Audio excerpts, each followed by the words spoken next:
One of the biggest shifts that we are seeing in fashion in 2025 is how many designers are pushing feminine curves in a way that feels both theatrical and refined. It's not just flowy dresses, it's powerful femininity, almost exaggerated but still elegant. We've seen it everywhere on the runway. Take for example Schiaparelli's spring collection. Girls, if you haven't seen it, please watch, you're gonna thank me later. It's this beautiful mix of dramatic femininity and those theatrical elements that quite honestly remind me of Galliano's iconic Mise en Margiela show. And then we have Jacquemus with his effortless, romantic French vibe. And of course Dior going all in on corsetry and structure. Think Alaïa's aesthetic, lace, ruffles, bows, and ultra flowy dresses that make you feel like a modern day princess. If you liked my Cezanne video, you're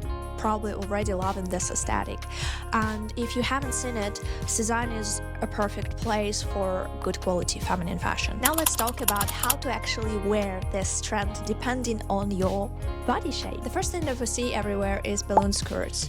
And if you are an inverted triangle like me or a rectangular, this is a great trend for you because it's going to add volume to your lower half, balancing the proportions. And then there are puffy sleeves for my pear-shaped ladies because they are going to add volume to your upper half and balance things out. That doesn't mean that you cannot wear something outside of your body shape guidelines.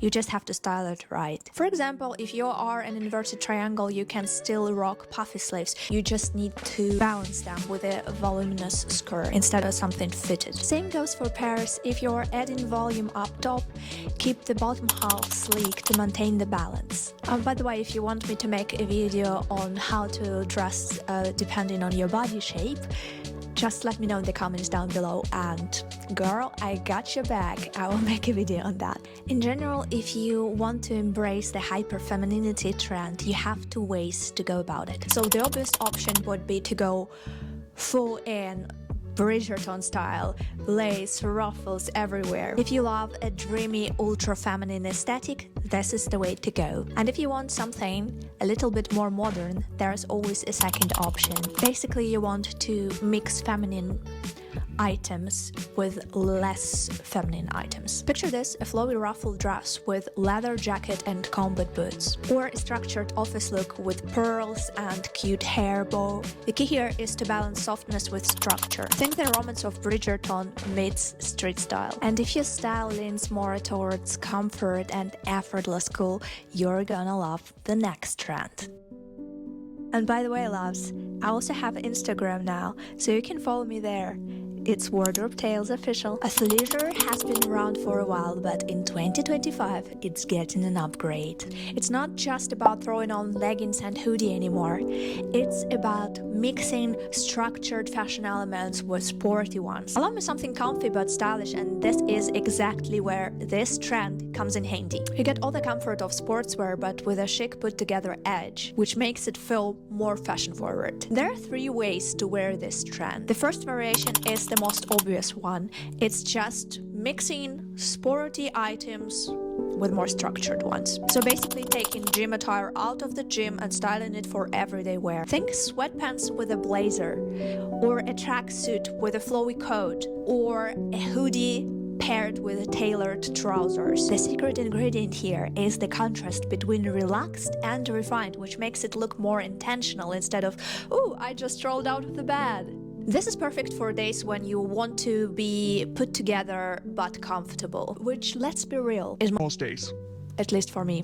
If you're someone who loved the previous trend, hyper-femininity, there is actually a super cute way to blend both of these trends together. I've been seeing more and more sweatpants and hoodies with lace details, which is the perfect way to make athleisure feel more soft and romantic.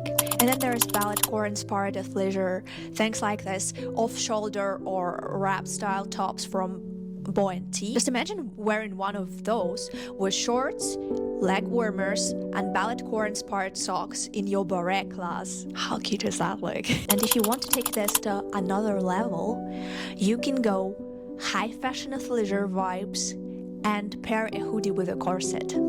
I know it sounds unexpected, but trust me, it works. The structure of a corset cinches the waist, completely transforming the silhouette of an oversized hoodie. It's the perfect balance between sporty and editorial, making your look feel intentional. So whether you go for sporty and structured, or Balletcore-inspired, or high fashion vibes, athleisure is evolving, and there is a version of it for everyone. But if you are someone who loves to go all out with bold fashion, then the next trend is for you.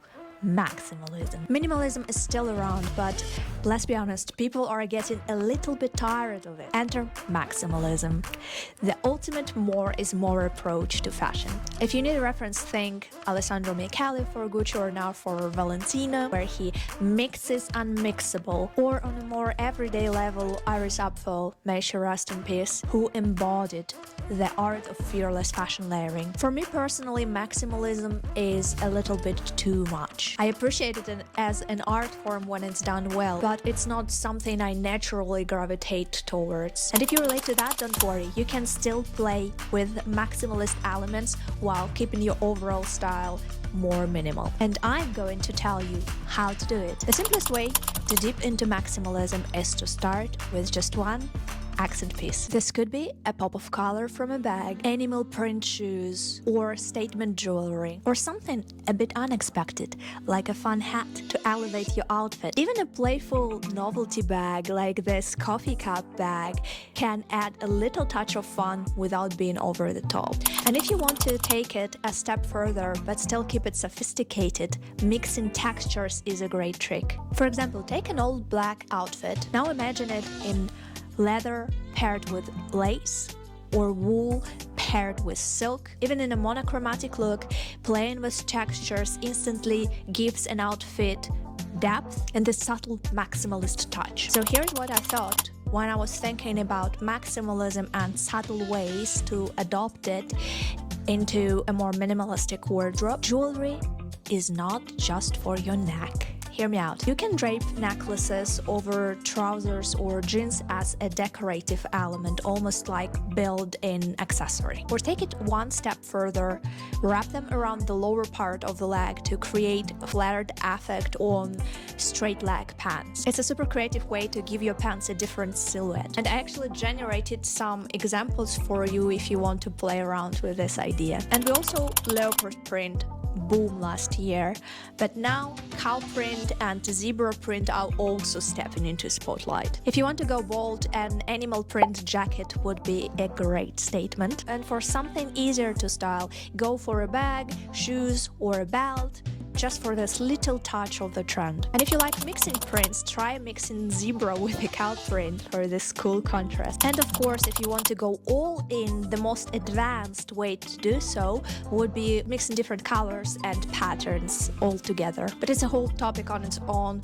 So if you want me to make a video on how to style multiple colors and prints, let me know in the comments down below, and I will make it happen. And if all of this felt a little bit too much for you, don't worry, because the next trend is going to be much more chill. Let's talk about the marine aesthetic. This trend is literally made for spring and summer, with all the navy stripes and crisp whites and gold details, and that instantly make you feel like you are on a yacht in the south of France. And the easiest way to wear it is by taking a striped top, mariniere if you wish, and wearing it with white-legged trousers. Another way would be to wear a structured blazer over a navy outfit. And of course, gold accessories, be that a chain belt, just buttons, or jewelry. But what if you want something a little softer and more playful? Let's talk about this season's must-have colors. This spring, the trendy colors are basically the most spring-appropriate colors you can think of. We are seeing pastels everywhere, and the most standout shades are dusty pink and butter yellow. From what I've seen, these colors actually look pretty good on every skin shade, especially if you choose a shade of it that matches your undertone. So go cooler or warmer depending on your complexion. Dusty pink pairs beautifully with neutrals like white and beige, and butter yellow is fresh but not too bright, making it super easy to wear. And if you're looking for trendy but affordable clothing items, I personally love this Swedish brand called Naked. They always have lots of stylish trendy things for a good price, and I think they deliver to anywhere in the world. So it could be a good way to try a trend without fully committing to it. And if you guys are interested in a Naked review, just let me know and I will make a video on that, because I own quite a lot of their stuff and I can totally give you my opinion on that. I'm not about changing my wardrobe every season just to keep up with trends. Trends can be helpful. If you've been looking for something and it's currently trending, this is the time to grab it. Brands will be making their own versions, giving you tons of options. And sometimes trying out a new trend is a fun way to see if it fits your personal style. Which trend is your favorite? Let me know in the comments down below. And stay tuned, because we're going on a vintage treasure hunt together. Bye!